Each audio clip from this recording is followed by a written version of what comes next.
If I asked you to name one area that's seen consistent growth over the last 12 to 18 months, what would you say? If it's real estate, you're close. If it's venture capital, you're still not correct. What is it? I'll tell you in this video, so make sure you stick around. Today we're going to be going over the Fundrise Innovation Fund at the 2/3 mark of 2023. So Fundrise Innovation Fund is something I started to invest in early part of January 2023.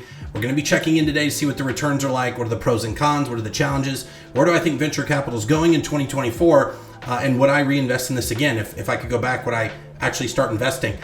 Here we're at the Fundrise Innovation page. For those of you who don't know, Fundrise is a longtime investor in the real estate, online real estate platform. But in the last, I would say 12 to 18 months, they've started to get into the venture capital arena. For those of you who don't know, venture capital is something where private investors put money into companies that they feel like are going to have a significant upside while taking a piece of the pie in the beginning. Fundrise has consistently talked about artificial intelligence, machine learning, big data. Those are things that it continually talks about investing in from a venture capital fund, and it's definitely kept its word there. Now, what is the problem it's actually solving? So if you look here on my screen, the risk and reward asset class, venture capital is definitely on the far up and to the right. Why don't more people invest in it? Well, traditionally you had a $5 to $10 million entrance fee just to even get in a fund like this, and the payouts could be exponential, but you're also looking at a 5 to 10, even 15-year hold periods. That's number one. And number two. Number three is these tech companies, and I can vouch for this, are staying private longer. So the average IPO in the 90s was about 8 years. Now we're looking at 12 to 15 years. And by the time something like a Tesla or an Amazon or a Google goes public, a lot of the liquidity, or a lot of the value, has been drained out of it by private investors. Not to say that something like a Google, an Amazon, or a Tesla can't have significant upside, because it obviously does, but you want to be able to get in early, and if you can still hold on to those shares after they IPO, that's where a lot of the big money is made. Now, Fundrise has done a great job in investing in asset classes that I feel do have a lot of exponential growth.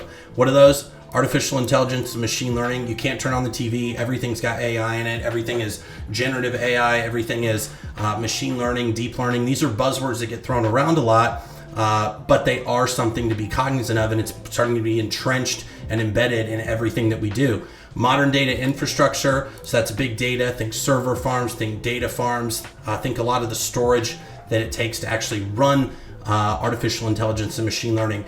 Development operations, DevOps, how fast can we make software for consumers and individual citizen developers. Fintech, a platform I'm on right now is fintech, real estate and property management, and we're going to go into those. Now, some of the holdings in here, which they continually add, I will give them credit. Fundrise from the beginning started with 2 or 3 companies. Now they're moving into different asset classes. So one thing they have is they have bonds, they have early stage, mid stage, and late stage.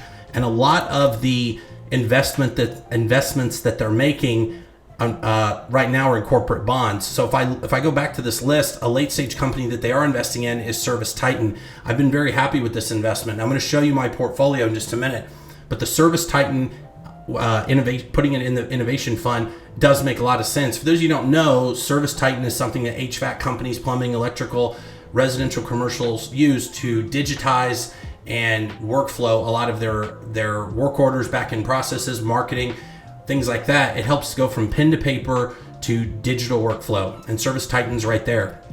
If I go back though, a lot of the areas that they are investing in are in corporate bonds. And what do corporate bonds do? Well, basically it's asset backing. When company needs money, they'll issue bonds at a certain percentage rate. So I like this from one aspect because I'm guaranteed to make a certain amount of money. If I look at a corporate bond here on something like Uber, looks like Fundrise bought in for $975,000. It's in the innovation fund, 14.3 million of high yield bonds of publicly companies across 7 issuers, including Uber, with an average rate of 6.79.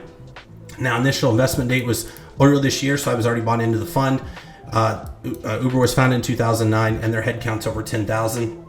Really what we're looking at is all the different objectives in the fund.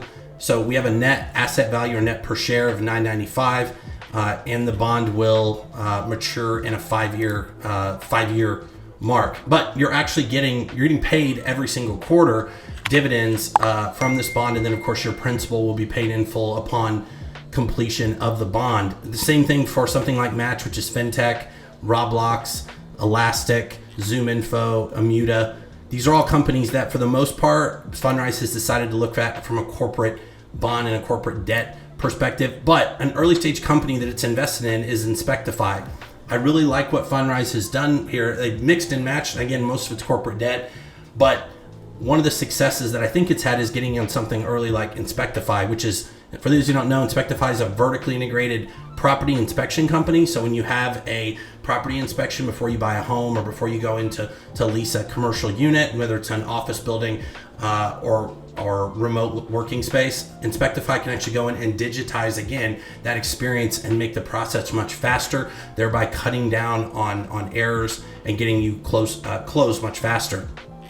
In this case, they invested, I think it's $47 million was last valuation, and they put in $19 million. I hope Fundrise continues to put more companies like this early on, make the bets, make the gamble, see what happens, because you never know what could be the next Uber, the next Google, the next Tesla, the next whatever, but you have to be able to get in early. And right now there are a lot of offerings in this portfolio, but again, most of them are corporate bonds. Now, let's move over to my portfolio. I'm actually going to show you, this is a live look into mine. Now, since January of 23, I ended up investing in on January 6th. I put in a little bit each month.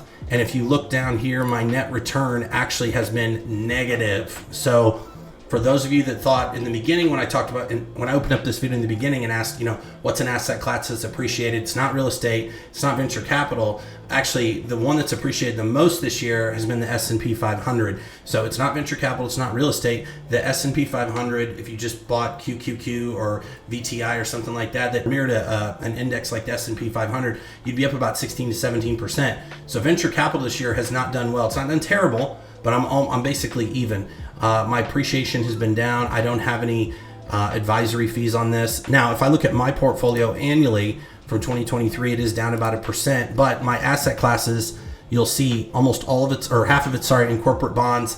Then we've got 25% in late stage, 15% in mid, and 10% in early. Again, these are the same assets that we looked at earlier on the last page, except this time it's broken out into my actual fund. Now, what's done well and what hasn't? So corporate bonds have done well from January to now.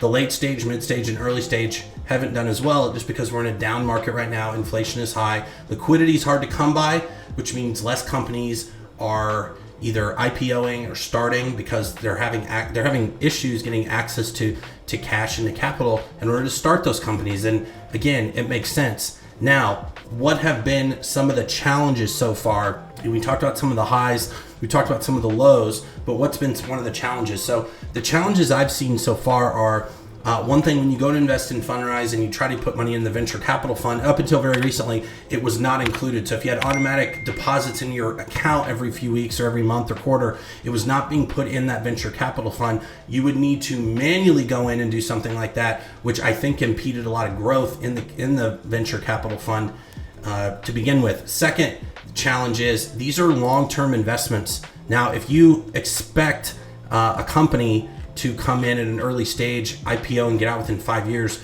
you're sorely mistaken. If I go back here and I look, the average tech IPO today in 2017 through 2021, that's the last data we have, they'll show it at around 12 years. Well, if I go out 12 years from now, from 2023, I'm at 2035 before I get any exit. So make sure you understand that these are long-term investments. And the challenge I think a lot of people have, and it's a challenge that I sometimes face myself, is these are very long-term plays. Much like real estate is, venture capital is a 5-year minimum, I would say more like 10-year play, where you may not have access to your money. And of course you can do a redemption request and get your money out, but it's probably going to take a quarter and you may not get all of it at once. So whatever money you're willing to put in here, make sure you have it in there invested for the long term. The second challenge I see here is the inability to go in and pick assets yourself. So for instance, if I don't want everything, I don't want half my money in this fund that's in corporate bonds, maybe I want to take all of it and put it all in early stage companies, which in this case is only one, Inspectify, or late stage is Service Titan. I can't do that right now. I have to dump it all in the venture capital fund, and then they allocate it the rest of the way there. So if I wanted to take $1,300 and put it all inside corporate bonds, I wish I could do that. So I do see that as a little bit of a challenge. However, I don't see it as something that's going to impede me from investing. Now, the third challenge I would say is just overall net returns. So my net return has been negative. I've only been in the fund roughly 9 months or so. I'm going to give it more time. I don't see myself, taking money out. And if I look back here from Q1, I was actually up, and then I went down in second, and I'm down in the third. I imagine I'll probably end the year negative given where interest rates are, and I think interest rates are going to continue to climb. By the way, if you're interested in a full breakdown of Fundrise and how I've used it to build my portfolio, I'll link that up here. I'll also put it down in the description for you. Finally, what do I see going forward into 2024 and beyond? What are my predictions? Well, my predictions are Fundrise continues to grow. They continue to add companies, probably more corporate debt, probably take that corporate debt load from 49%, probably up to the 60-ish% is my guess. It's guaranteed profit every quarter. There's dividends, and then when the bond matures, you actually get your principal, back. Number two is I think they continue to invest in more early and mid-stage companies just at a slower clip, because Fundrise has found out that as interest rates go higher and liquidity gets drained out of the market, real estate, whether it's apartment complexes, commercial real estate, office buildings, they're going to need short-term and even long-term loans, and those interest rates on those can be very high, thus making returns for investors like me and you much more enticing than holding out for something like the venture, things that are early, mid, late stage, where you have to wait a little bit longer, or in some cases a lot longer, in order to fulfill those dreams. Now, if I look here, this is an article, and I'll link it down below.